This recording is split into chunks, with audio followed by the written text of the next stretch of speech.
जय हिंद जय बिहार बच्चों, मैं अजीत सर। आज का जो है 8.2 का 1 नंबर मैथ बनेगा और 2 नंबर, ठीक है ना। तो इसको देखा जाए। सबसे पहले चैनल नेम,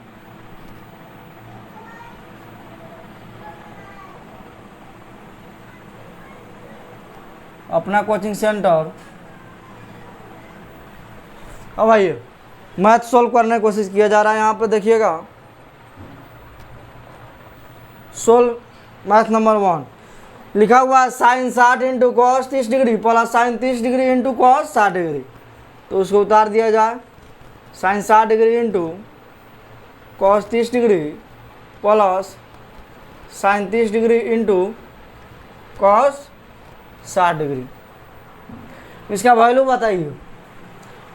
साइन 60 का मान आपको लिखाए थे √3/2 होता है। क्या होता है? √3/2 इंटू मतलब गुना रहता है। कॉस 30 डिग्री का मान कितना होता है? √3/2 प्लस है तो प्लस साइन 30 डिग्री का मान बताइएगा। साइन 60 का 30 का मान होता है 1/2 गुने कॉस 60 का मान होता है 1/2। अब देखिए गुना का काम किया जाएगा। 2 में 2 से गुना करेंगे तो कितना होगा? 4। √3 में √3 से गुना करेंगे तो 3 होगा। आपको एक बात बताए थे, रूट में कोई भी नंबर अगर है, रूट में मान के चलिए 7 है, रूट कितना है? 7। अब गुना करना है √7 से, तो रूटवा गायब हो जाएगा, खाली उसमें क्या बचता है? नंबर बचता है। कब? जब ये दोनों के अंडर वाले नंबर सेम रहेगा तब। तो इसी तरह जो है देखिएगा, यहाँ पे √3 और √3 सेम है, गुना होगा तो रूट गायब हो जाएगा, उसमें का 1 नंबर बच जाएगा। प्लस है तो प्लस 2 में 2 से गुना करेंगे तो क्या होगा? 4। 1 में से गुना करेंगे तो क्या होगा? 1। अब देखिए 4 और 4 के लघुत्तम निकालिएगा तो कितना होगा? 4। तो 4 एकम 4 तो 3 एकम 3 प्लस है तो प्लस 4 एकम 4 तो 1 एकम 1।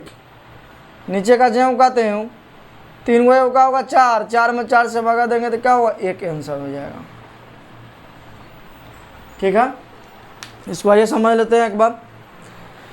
देखिए क्वेश्चन कह रहा है निम्नलिखित का मान ज्ञात करें। क्या बता रहा है? निम्नलिखित का मान ज्ञात करें, यानी नीचे दिया हुआ है उसका वैल्यू ज्ञात करना है आपको। तो क्वेश्चन क्या था? Sine 60 degree into cos 30 degree plus sine 30 degree into cos 60 degree. 1 number question है। तो 1 नंबर को सॉल्व किया गया यहाँ पे। तो क्वेश्चन को जो कहते हैं उतार दिया गया है। Sine 60 degree into cos 30 degree plus sine 30 degree into cos 60 degree. Sine 60 का मान होता है √3/2 इंटू मतलब गुना कॉस 30 डिग्री का मान होता है √3/2 प्लस है तो प्लस साइन 30 डिग्री का मान होता है 1/2 इंटू मतलब गुना कॉस 60 का मान होता है 1/2। 3 में √3 से गुना किया गया है तो क्या आया? 3। 2 में 2 से गुना किया गया है तो 4 प्लस है तो प्लस 2 में 2 से गुना किया गया तो 4। 1 में से गुना किया गया तो 1। 4 और 4 के एलसीएम निकालिएगा तो 4 आएगा। 4 एकम 4 तो 3 एकम 3 प्लस है तो प्लस 4 एकम 4 तो 1 एकम 1। नीचे का 4 ज्यों कहते हो 3 गो 1 गो कितना होता है? 4 गो। 4 में 4 से भागा करेंगे तो एक बार में क्या हो जाएगा? कट जाएगा, यानी इसका वैल्यू कितना आ गया? 1 आंसर। अब भैया 2 नंबर बनाने का कोशिश किया जाए। यहाँ पे कोशिश ही नहीं बनाया जा रहा है, ठीक है। देखिए क्वेश्चन को आपको जो कहते हैं उतार देना है, पहले स्मार्ट जाना चाहिए। अब चलिए ना अटेगा तो बाद में देखा जाएगा। सबसे पहले लिखेंगे क्या? सोल्व। कौन नंबर? 2 नंबर। क्वेश्चन उतार लीजिए। 2 tan square 45 degree plus cos square 30 degree minus sine square 60 degree. अब देखिए 2 है तो 2 मतलब जैसे मान चलिए 2a है। एक बात बता रहा है आपको, क्या है? 2a है तो 2a कैसे आया? 2 में क्या हुआ? a से गुना हुआ है तो क्या आ गया? 2a आ गया। मान के चलिए उसी तरह 2 tan लिखा हुआ है स्क्वायर a। इसका मतलब क्या है? 2 में गुना किया गया कितना से? tan स्क्वायर a से, इसीलिए क्या बना हुआ है जी? 2 tan स्क्वायर a बना हुआ है। ठीक है, चलिए देखिएगा यहाँ पे 2 रहेगा गुना tan स्क्वायर। tan 45 का मान कितना होता है? 45 का मान होता है 1, तो 1 पर स्क्वायर कर देंगे, ठीक है। प्लस है तो प्लस cos 30 डिग्री का मान कितना होता है? √3/2, √3/2। स्क्वायर है तो क्या करेंगे? Whole square. माइनस है तो माइनस। sin 60 का मान कितना होता है? √3/2। स्क्वायर है तो क्या हो जाएगा? स्क्वायर हो जाएगा। देखिएगा यहाँ पे tan लिखना जरूरी था?